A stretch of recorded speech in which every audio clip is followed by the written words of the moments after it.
Papers Time with Dipti is joining us. She's starting with disinformation campaigns today, a term we're seeing in multiple stories in the press today, in fact.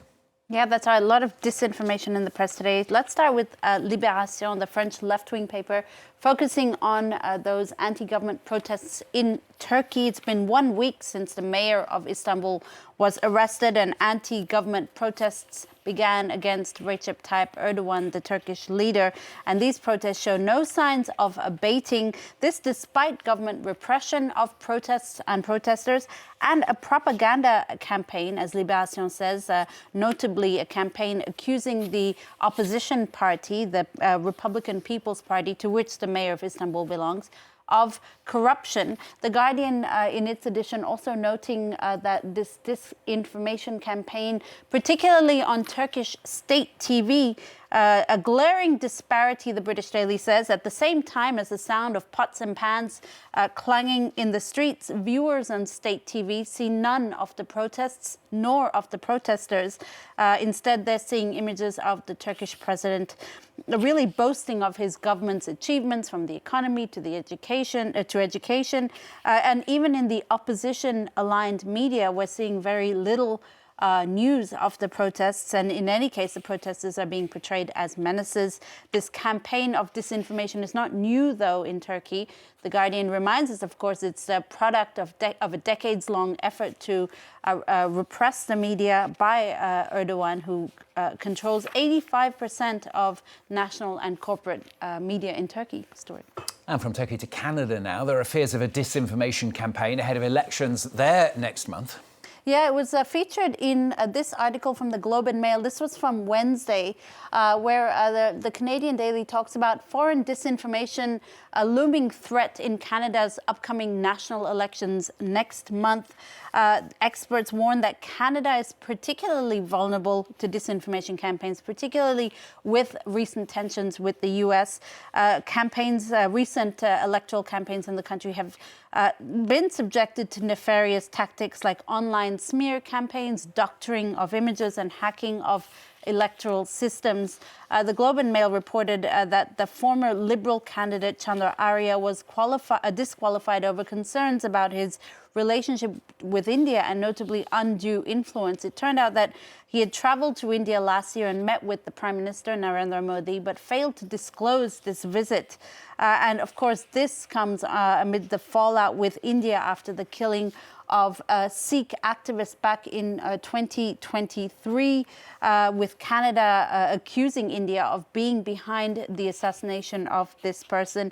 It's worth noting, as The Guardian says in this article, it's not just fears of Indian interference in Canadian elections, but also coming from China, Iran, and Pakistan, who the papers say are expected to interfere in Canadian elections.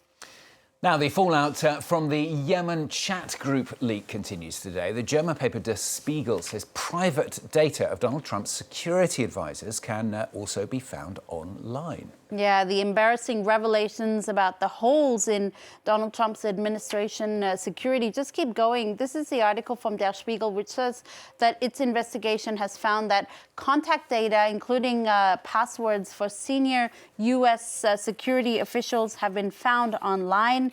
Notably phone numbers, email addresses for the National Security Advisor Mike Waltz, Director of Intelligence Tulsi Gabbard, and the Defense Secretary Pete Hegseth. All of their personal data can be found online via commercial data search services and hacked data dumped online.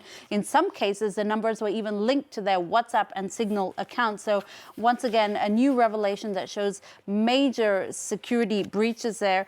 From the New York Times opinion pages, this article today, which says, if you're running security for a hostile nation, savor this moment, because it's never been easier to steal U.S. government secrets.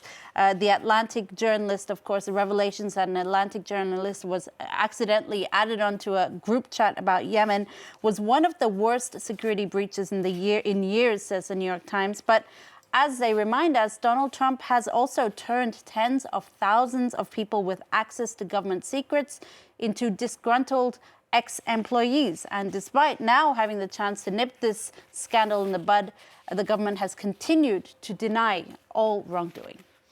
And Dippi's going to end on a journalistic experiment for us now. This is about an Italian daily newspaper. Now, what they decided to do, they decided to see what happens when the entire paper is run by AI.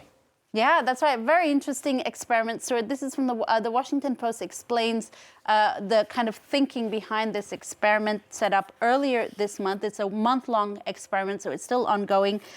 Il Foglio is the Italian paper that decided that it wants to explore the capabilities and limitations of artificial intelligence by getting AI to write a supplement for the newspaper.